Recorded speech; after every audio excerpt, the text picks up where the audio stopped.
अपने इस YouTube channel सरकारी रिजल्ट्स जॉब.com में। फ्रेंड, जैसा कि पिछले एपिसोड हमने पढ़ा था लेखपाल कार्य एवं विभागीय जानकारियाँ, ठीक है, तो उसके कुछ कार्यों के बारे में हमने पढ़ा। ठीक, आज हम जानेंगे जैसे कि लेखपाल को पटवारी भी कहा जाता है। ठीक, तो कब से ये पटवारी शब्द पहले था, कब से लेखपाल आया, लेखपाल शब्द कैसे हमारे जो है कागजीय जो होता है ऑफिशियल उसमें आया, उसके बाद से ये देखेंगे कि कैसे जो है कि खसरा खतौनी, जो कि इम्पोर्टेंट आपको हमने पहले ही कहा था कि जो है कि नेक्स्ट वीडियो में मैं आपको बहुत ही जो है इम्पोर्टेंट वो दूंगी। खसरा खतौनी ये सारी चीज़ें क्या होती हैं, इसको एकदम जैसे कि अपने लैंग्वेज में समझना कि होता क्या है, इसका मतलब क्या होता है, देखने में कैसा होता है। ठीक, जब इस चीज़ को आप बेसिकली पढ़ेंगे तो उससे क्वेश्चन बनते ही बनते हैं और उसको आप इजीली कर ले जाएंगे एग्जाम में। तो इस चीज़ को बहुत ही इजी में बताने वाले हैं। ठीक, तो आइए देखते हैं। सबसे पहले कुछ थोड़ा देखते हैं ये कि जो है कि किस तरीके से, जैसे गांव को कहा जाता है, ग्राम को कहा जाता है कि प्रशासन की सबसे छोटी इकाई होती है। ठीक है, तो किस तरीके से सबसे छोटी इकाई होती है, जैसे कि कहा जाता है कि सबसे छोटी मापन की सबसे छोटी इकाई को जैसे कि हम लोग उंगली या फिर इंच ले लेते हैं। ठीक है, उसी तरीके से ग्राम, जिसको हम गांव भी बोलते हैं, वो हमारे प्रशासन की सबसे छोटी इकाई है। तो किस तरीके से है आइए देखते हैं। जैसे कि सबसे बड़ा हमारे उसमें क्या होता है, देश होता है। पहले हमारा क्या आता है, सबसे पहले देश आता है, जिसको इंग्लिश में क्या बोलते हैं, कंट्री बोलते हैं। ठीक है, इसको कंट्री बोला जाता है। देश के से नीचे आने पे, उसके निचले स्तर पे क्या होता है, देश के बाद राज्य बने होते हैं। क्या होते हैं, राज्य, राज्य होते हैं। इसको इंग्लिश में क्या बोलते हैं, स्टेट बोलते हैं। ठीक है, ये हो गया। इससे नीचे आने पे क्या होता है, राज्य से नीचे आने पर क्या होता है, मंडल होता है। मंडल, जिसको इंग्लिश में हम क्या बोलते हैं, मंडल को डिवीजन,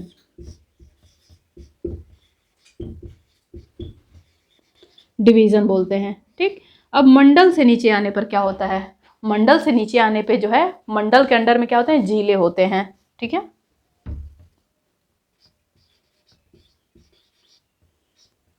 इसको क्या बोलते हैं, जिला को जनपद भी बोला जाता है। जिला या इसको जनपद भी बोलते हैं, जनपद। इसको इंग्लिश में क्या बोला जाता है, डिस्ट्रिक्ट। ठीक है, अब जिला से नीचे आने पे क्या हमको मिलता है, तहसील मिलता है। क्या मिलता है, तहसील।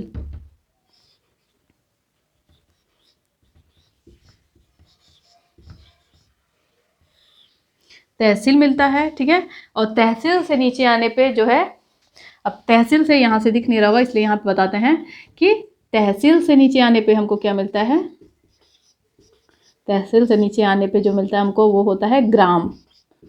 ठीक है, इसको गांव भी बोला जाता है। ठीक है, तो इस तरीके से जो होता है कि, और इसी गांव को क्या कहा जाता है, ग्राम को क्या कहा जाता है, प्रशासन की सबसे छोटी इकाई, प्रशासन की सबसे छोटी इकाई।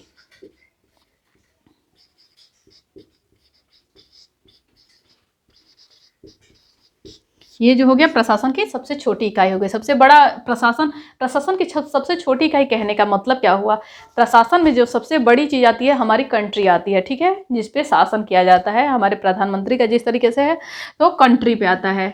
उससे छोटा क्या होता है, राज्य होता है, उसके बाद मंडल है, फिर जनपद है, तहसील है, उसके बाद जो है हमारा ग्राम आता है। ठीक है, इस तरीके से। तो ये क्वेश्चन होता है कि क्वेश्चन पूछ दिया जाता है UPSSC में, पिछले वर्षों में पूछा गया है कि प्रशासन की सबसे छोटी इकाई, जिसमें ऑप्शन दिए हुए थे तहसील, मंडल ऐसे दिया हुआ था, तो उसमें क्या होता है, हमारा ग्राम या गांव होता है। ठीक है, ये हो जाता है। ठीक, अब आइए इसके आगे देखते हैं कि आज हम पहले ये देख लेते हैं कि क्यों पटवारी को लेखपाल कहा जाता है। ठीक है, इसका नाम कब से मिला, ये सब चीज़ें देखते हैं, थोड़ा इस पर डिस्कशन करते हैं।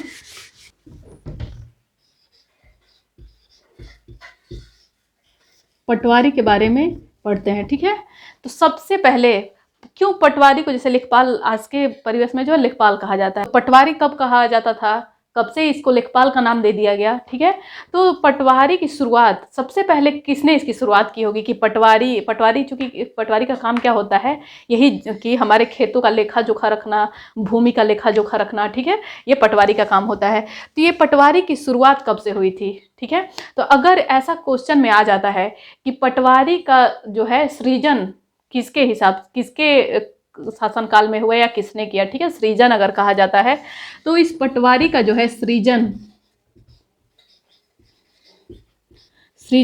जो है, इसका सृजन का मतलब होता है कि किसी भी चीज की शुरुआत, ठीक है, वो अलाउद्दीन खिलजी के समय से की गई।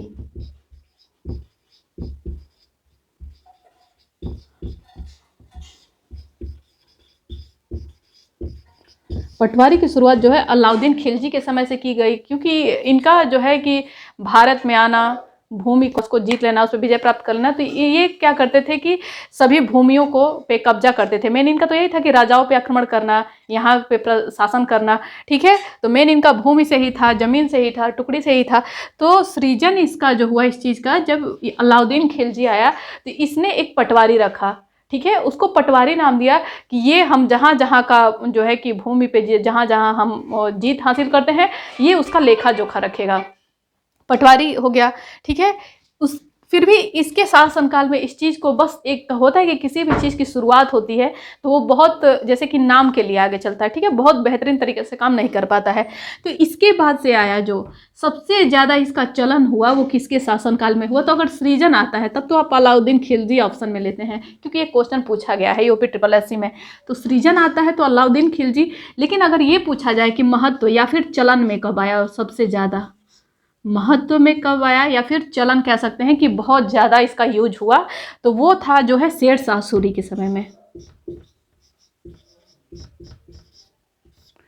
शेरशाह सूरी जो था, शेरशाह सूरी के समय में ये बहुत ज़्यादा चलन में आ गया, ठीक है, क्योंकि ये पटवारी रखा और उसका मेन काम जो होता है पट्टा व कबूलियत की जो व्यवस्था की इसने क्या किया, पट्टा व कबूलियत की व्यवस्था।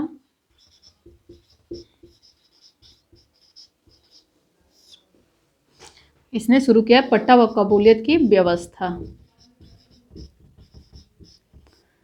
इसके समय में इसका महत्व ज्यादा हो गया पटवारी का, किसका, पटवारी का, ठीक है, पटवारी का सृजन इसने किया। और महत्व सबसे ज्यादा किस शासनकाल में हुआ, शेरशाह सूरी के शासनकाल में।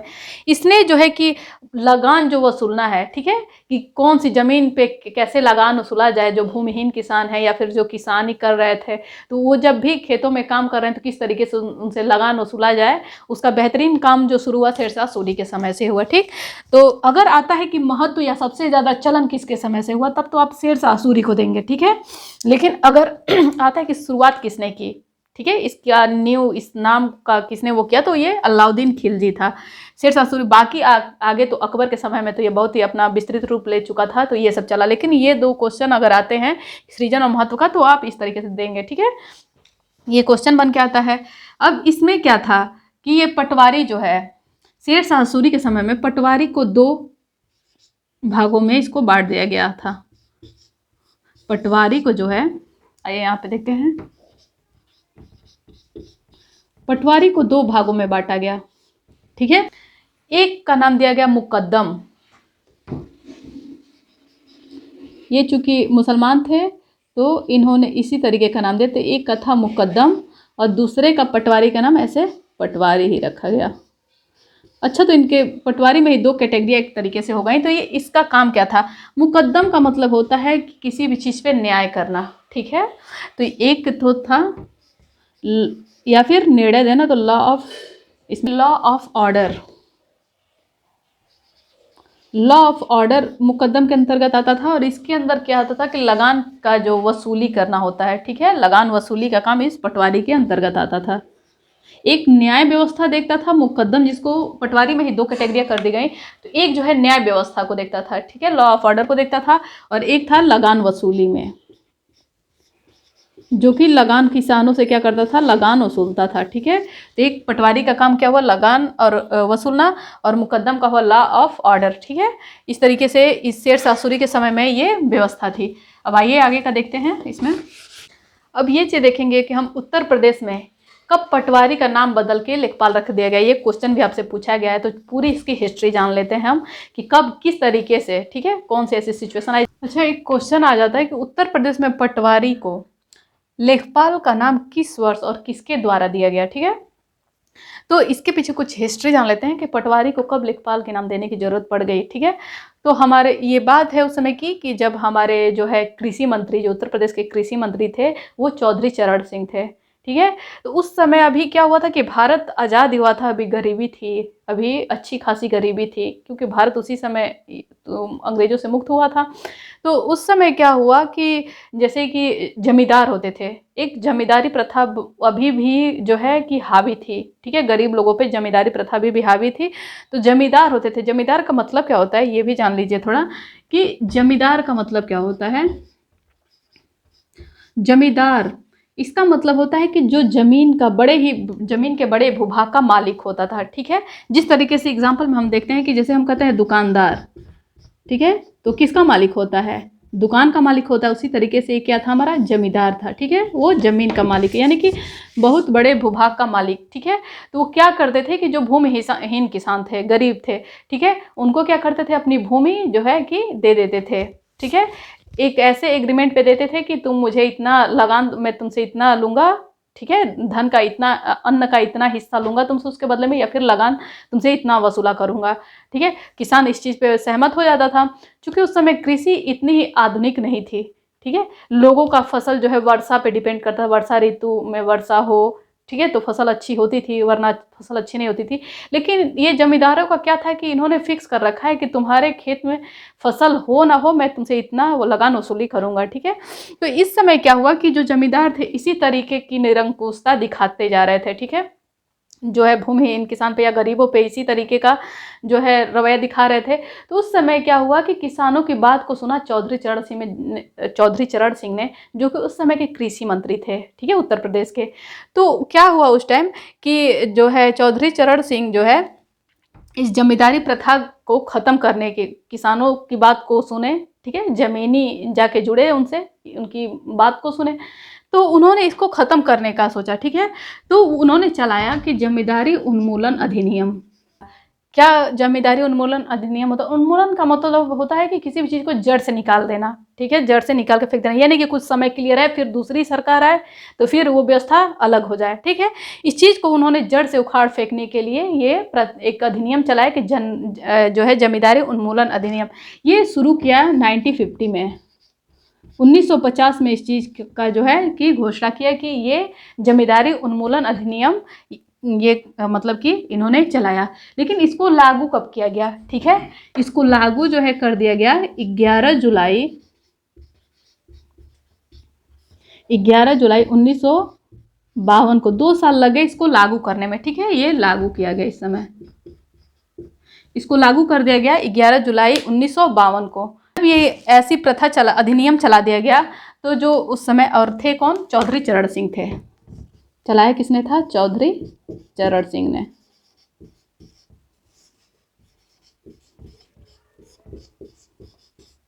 ये उस समय के क्या थे? कृषि मंत्री थे। ठीक है, उत्तर प्रदेश के कृषि मंत्री थे। इन्होंने चलाया जो है जमींदारी उन्मूलन अधिनियम। और उसके बाद तब क्या हुआ कि जो पटवारी थे, ठीक है, उन्होंने जब देखा, क्योंकि पटवारी इस चीज़ से, ये तो जमींदारी के लिए था, तो फिर पटवारी जो थे उन्हें क्या दिक्कत हुई, क्योंकि जमींदारी और जो पटवारी होते थे इनका साठ गांठ था। ठीक है, कि तुम अलग वसूल करोगे। ठीक है, जमींदार जो होते थे वो अपना देते थे, पटवारी से मिले होते थे कि तुम अलग तरीके से वसूल करो, और वो अपना इंफॉर्मेशन देते थे कि इस भूमिहीन किसान को इतनी खेत दी गई है। ठीक है, ताकि वो लगान देने से बच ना पाए। ठीक है, अगर वो चुपके तरीके से भी करना चाहें अपना जीवन यापन तो कर ना पाए। तो इस तरीके से इनमें साठगांठ थी कि हम जो है कि लगान वसूलेंगे, आपस में फिर बांट लिया करेंगे, इस तरीके से। तो इस चीज़ को जब चौधरी चरण सिंह ने जब देखा, ठीक है, तो उन्होंने ये जमींदारी उन्मूलन अधिनियम लगाया कि सबसे पहले तो जमींदारी प्रथा खत्म हो, उसके बाद से जो है कि अपने आप शासन व्यवस्था जो है चुस्त दुरुस्त हो जाएगी। तो 1992 में इन्होंने लागू किया। तो इस समय पटवारी थे क्या कि एकदम बौखला गए। ठीक है, उन्होंने एकदम वहाँ पे हल्ला शुरू किया, और ये पूरे जो है कि अनशन पे बैठ गए। जितने भी उस समय जो है जो पटवारी थे, पटवारियों की संख्या उस समय उत्तर प्रदेश में, जब 1992 में ये लगा था, तो पटवारियों की जो संख्या थी उस समय उत्तर प्रदेश में लगभग 27,000 थी। ठीक है, कितनी थी? 27,000 थी उस समय।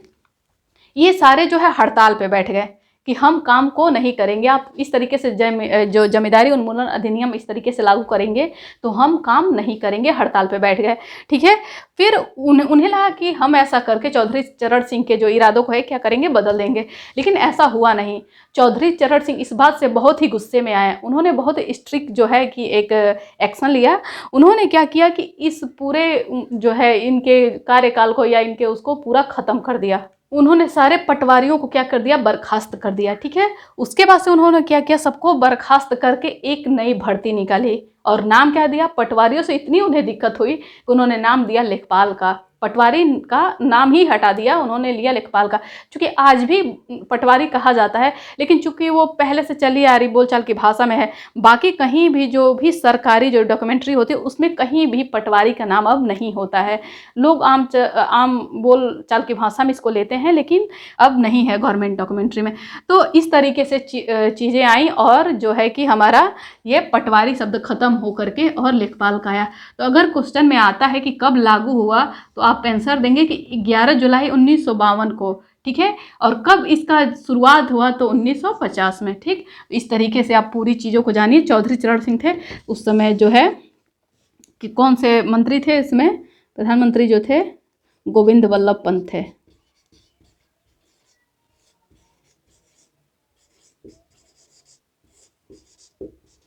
गोविंद वल्लभ पंत थे उस समय, और ये चौधरी चरण सिंह कृषि मंत्री थे। ठीक है, तो इस तरीके से जो है पटवारी को लेखपाल का नाम दे दिया गया। ठीक है, बहुत ही महत्वपूर्ण हिस्सा है, इसको आप ध्यान से पढ़िएगा। अब हम नेक्स्ट लेते हैं। जैसा कि हमने आपसे कहा था कि हम आपको जो है सजरा, खसरा, ये सब चीज़ें होती क्या है, खसरा गोदावरी, ये सब चीज़ें होती क्या है, इसको बहुत ही जो है कि इजी लैंग्वेज में समझेंगे। ठीक है, जब किसी भी चीज़ को इजी लैंग्वेज में आप समझ लेते हैं कि वो चीज़ है क्या, ठीक है, उसकी हिस्ट्री जान लेते हैं, तो कहीं से भी क्वेश्चन पूछे आपको उसमें दिक्कत नहीं होती है। ठीक है, तो आज चलिए जानते हैं कि सजरा क्या होता है। ये जो है लेखपाल में सजरा एक महत्वपूर्ण टॉपिक होता है इसमें। तो सजरा होता क्या है, हम बस उसको ऐसा नहीं कि डिफिनीसन उसका पढ़ लिए बस, कि क्वेश्चन उस पर पढ़ लिए 2-4, इस चीज़ को जान लेते हैं। ठीक है, इससे कैसा भी तोड़ मरोड़ के क्वेश्चन पूछा जाए उसका जो आंसर है हम सटीक दे सके। तो चूँकि सजरा होता क्या है, सजरा के अंतर्गत आता क्या क्या है। ठीक है, सजरा के अंतर्गत क्या क्या आता है, सजरा चूँकि एक नक्शा होता है। ठीक है, किसी भी गांव का क्या होता है, नक्शा होता है सजरा। ठीक है, उसमें होता क्या है, उस गांव की सीमा, कि उस गांव की सीमा कितने दूर तक जो है कि आ रही है। तो गांव की सीमा के साथ साथ खेत की भी सीमा। ठीक है, कि इतना इतना इतना ऐसे से जो खेत में होता है, मेढ़ बना होता है, बांध बना होता है, तो उस चीज़ को लेकर के ये क्या होता है, खेत की भी सीमा इसमें होती है, खेत की सीमा होती है। ठीक है, गांव की सीमा होती है। जैसे कि इसमें क्वेश्चन किस तरीके से पूछेगा कि सजरा क्या होता है, और उसके बस इसको उसी तरीके से ऑप्शन में ढाला होगा, उसके से नीचे ये याद दे सकता है, ये सभी या उपरोक्त में से कोई नहीं। तो ये सारे उसके जो है कि क्वालिटी आप जानिए कि सजरा में क्या होता है। ठीक है, खसरा में क्या होता है, खतौनी में क्या होता है, ये सारी चीज़ें आपको जाननी जरूरी हैं। तो इसमें क्या होता है, सजरा जो एक मैप होता है उसमें क्या होता है, गाँव की सीमा दी होती है, खेत की सीमा दी होती है। ठीक है, फिर उसमें क्या होता है कि कहाँ पर आबादी है, कहाँ आबादी नहीं है, इस चीज़ को भी सजरा में देखा जाता है। आबादी देखी जाती है। ठीक है, आबादी के बाद और क्या क्या चीज़ें इसमें होती हैं, इसमें जो है गांव का नक्शा भी होता है। गांव का नक्शा जिसमें कि क्या देखी जाए, आबादी देखी जाए।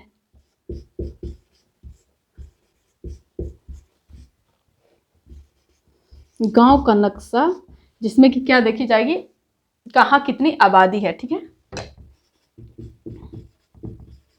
इसमें आबादी देखी जाती है, सड़कें भी देखी जाती हैं। ठीक है, इसमें क्या देखी जाती है कि कितनी कच्ची सड़कें हैं, तो कच्ची पक्की जो है, आइए इसको नीचे लेते हैं, यहाँ पे कच्ची पक्की सड़कें भी देखी जाती हैं, कच्ची पक्की सड़कें। ठीक है, तो इसमें कच्ची पक्की सड़कें भी देख ली जाती हैं। तो इस तरीके से हम सजरा मैप की पहचान करते हैं कि कौन सा सजरा है। ठीक है, उसमें क्या क्या होता है, किसी भी गांव की सीमा, जिस गांव का सजरा होगा उस गांव की सीमा। ठीक है, खेतों की सीमा इसमें होती है, गांव का नक्शा, और उसमें क्या कहाँ कितनी आबादी बिलोंग कर रही है। ठीक है, वो चीज़ें हो जाती हैं। फिर इसमें कच्ची पक्की सड़कों का भी मैप होता है सजरा में। ठीक है, तो इस तरीके से आप पहचान लेंगे कि ये सजरा है। और अच्छा, ये सजरा होता क्या है, सजरा क्या होता है, लेखपाल के कार्य से जुड़ी शब्दावली होती है। अगर क्वेश्चन पूछता है कि सजरा क्या है, तो क्या लिखेंगे कि लेखपाल के कार्य से जुड़ी एक शब्दावली है,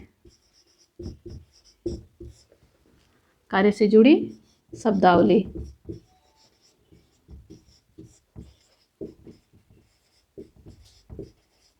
लेखपाल के कार्य से जुड़ी एक सजरा क्या हो गई, शब्दावली हो गई। ठीक है, इसमें इतनी सारी चीजें रहेंगी। सजरा क्या है जब होगा तो ये, और सजरा का क्या होता है, जिस तरीके से हम पहचानते हैं कि सजरा है तो गांव की सीमा, खेत की सीमा, गांव का नक्शा और कच्ची पक्की सड़कें, ये सजरा में आ जाता है। ये सजरा का क्या हो गया, ये सारी चीज़ें क्या हो गई, संबंध हो गया। सजरा का जब पूछता है कि संबंध किससे है, तो आप ये बताएंगे गांव की सीमा, खेत की सीमा से। अच्छा, गांव की सीमा को चौहद्दी भी बोलते हैं, या फिर खेत की सीमा को चौहद्दी। ठीक है, इसको चौहद्दी भी बोला जाता है। ठीक है, खेत की सीमा को भी चौहद्दी कह सकते हैं, गांव की सीमा को, और नक्शा, आबादी, कच्ची पक्की सड़कें। ठीक है, आइए अब देखते हैं हम खसरा गोदावरी को।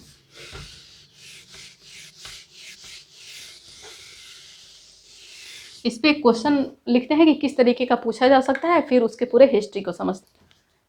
इस पे क्वेश्चन जो लिख के बताते हैं कि गांव के प्रत्येक खेत या जोत या प्लाट संख्या को किस नाम से जाना जाता है, ऐसा क्वेश्चन आता है तो आप ऑप्शन कौन सा देंगे। ठीक है, क्वेश्चन को रख के इसलिए बता रही हूँ क्योंकि जब बच्चों को लगता है कि इस पे क्वेश्चन पूछा जाता है तब उस टॉपिक पर ज़्यादा कंसंट्रेशन बनाते हैं, नहीं तो ऐसे रफली पढ़ जाते हैं। तो आप को कोई भी टॉपिक पढ़ाया जा रहा है वो क्वेश्चन से रिलेटेड है, तो देखिए इसे क्वेश्चन इसी तरीके का पूछा जाता है। ठीक है, तो इसमें होता क्या है, खसरा होता है। तो खसरा गोदावरी को जब मैं डिटेल में पढ़ाऊंगी तब लगेगा कि अच्छा ये चीज़ तो खसरा के लिए होता है, लेकिन ऐसे टॉपिक देके बताने पर लगता है कि बस ये ऐसी टॉपिक है, नॉर्मली इसको पढ़ लो। तो जी नहीं, इस पर क्वेश्चन पूछे आते हैं इस तरीके के।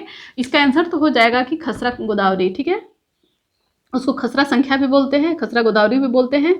ठीक है, तो क्या इसका आंसर होता है, खसरा।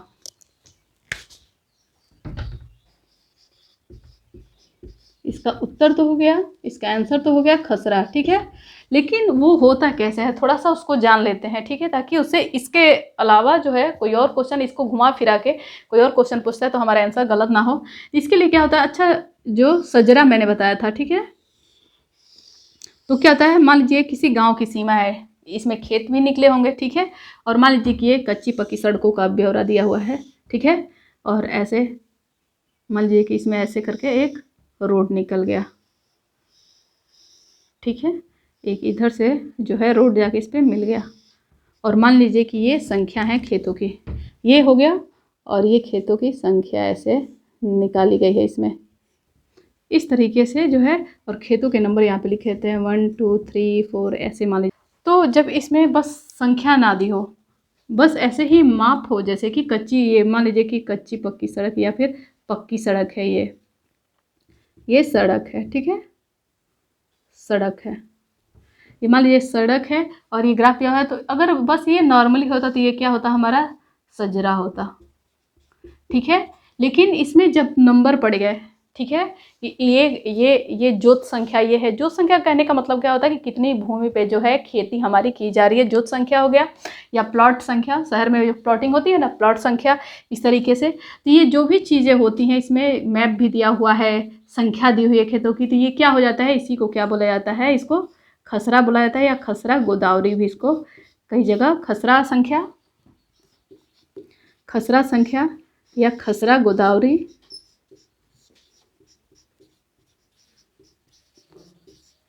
ये चीज़ इसको बोला जाता है, या फिर इसको प्लॉट संख्या भी बोला जाता है। ठीक है, तो इसमें क्या होता है कि अच्छा ये चीज़ें पहले दिमाग में आता है कि ये चीज़ें होती क्यों हैं, इसका यूज क्या पड़ता है लेखपाल में। तो पहले सजरा, किसी का भी जो है कि किसी गांव में किसी भी भूमि को लेकर विवाद है, उसके जो है दूसरे गांव की सीमा उसके गांव पे जो है कब्जा करिए, इस तरीके कोई विवाद होता है, तो जो होता है कि हमारा लेखपाल का यही काम होता है कि उसमें जो जिला स्तर पर अधिकारी होते हैं, अगर ज़्यादा विवाद हो जाता है तो उसमें क्या होता है कि उस नक्शे को दिखाया जाता है कि इस गाँव का कितना सीमा है। ठीक है, अगर आबादी में भी है कि इतनी इतने ज़मीन की दिक्कत हो रही है, तो वही चकबंदी में जो चक निकलता है उससे रोड निकालना, या फिर भूमि ही जो भी मकान जिनके पास नहीं है, गरीबों के पास, उनके लिए मकान बनवाना वैसी भूमियों में। तो ये सब चीज़ें जब हमारे पास मैप रहता है, उसी के हिसाब से हम जो है आगे डिसीजन कर पाते हैं कि किस तरीके की योजना यहाँ पे करनी है।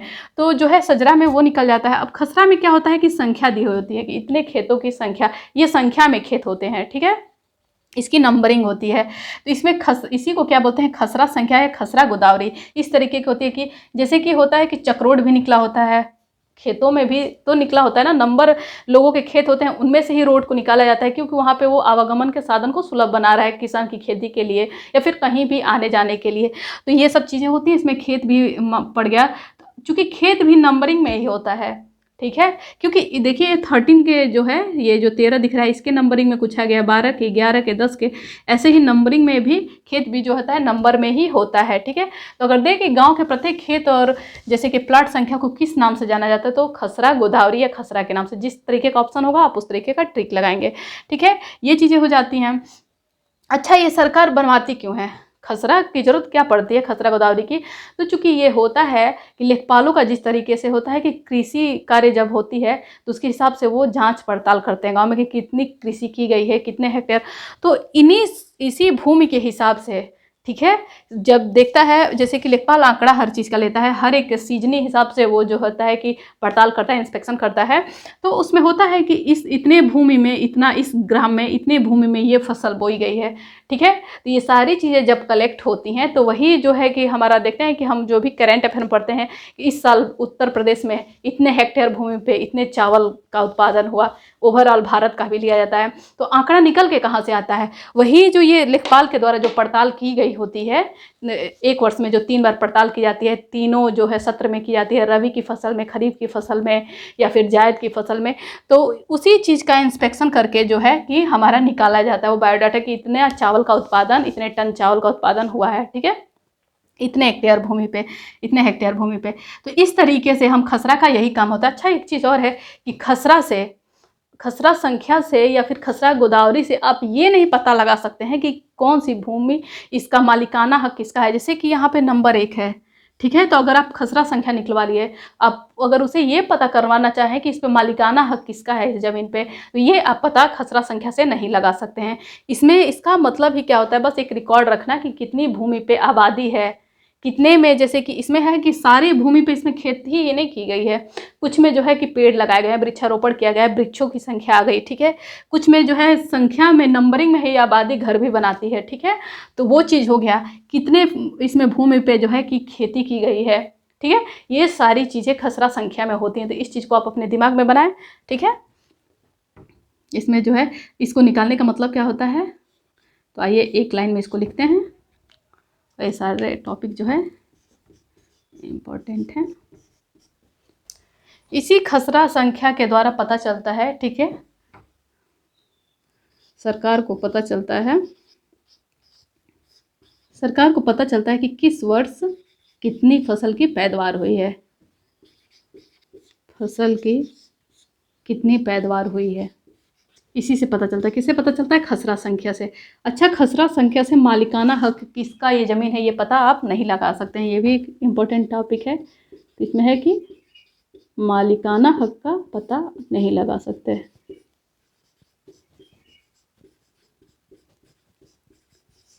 नहीं लग सकता है, ठीक है, मालिकाना हक का पता नहीं लग सकता है। इस तरीके से ये हमारा हो गया खसरा, और ये इसके पहले जो था वो सजरा था, ठीक है। दोनों में आप डिफरेंस देखा। अब नेक्स्ट एपिसोड में जो है कि ये काफ़ी लेंदी हो गया है, तो नेक्स्ट एपिसोड में मैं खतौनी के बारे में बताऊंगी, ठीक है, इतने इंटरेस्टिंग तरीके से। और एक क्वेश्चन और देख लेते हैं बस इसमें, पटवारी का जो बता रहे थे उसमें एक क्वेश्चन छूट गया था कि पटवारी को जो है कि गाँव की सरकार, ठीक है, किस सन से जो है पटवारी को गांव की सरकार, एक तरीके से गांव चूंकि सबसे प्रशासन की छोटी इकाई थी, तो किस वर्ष,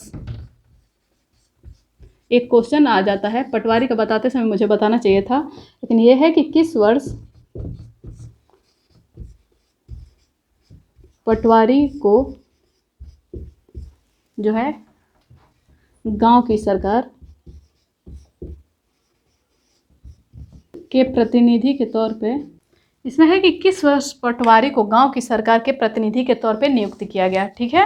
तो इसमें है कि 1918, सन 1918 में इसको एक तरीके से कि इस गांव का ये सरकार है, ये पटवारी को कह दिया गया था। चूँकि मैं पटवारी यहाँ पे क्यों लिख रही हूँ, क्योंकि ये सन 1918 की बात है, किस वर्ष की बात है? सन 1918 की बात है, ठीक है। बाकी 1952 के बाद है, इसको बराबर से लेखपाल के नाम से जाना गया। इसके क्वेश्चंस में भी आएंगे तो ठीक है। तो ये एक क्वेश्चन उसमें छूट गया था, ये एक क्वेश्चन आप देख लेंगे, ठीक है। अब नेक्स्ट एपिसोड में जो है खतौनी को लेके मिलते हैं कि खतौनी क्या होती है, उसको बिल्कुल ईजी वे में पढ़ते हैं, ठीक है। अगर मेरी वीडियो समझ में आती है, पसंद आती है, तो प्लीज़ लाइक एंड शेयर करें। Thank you for watching this video.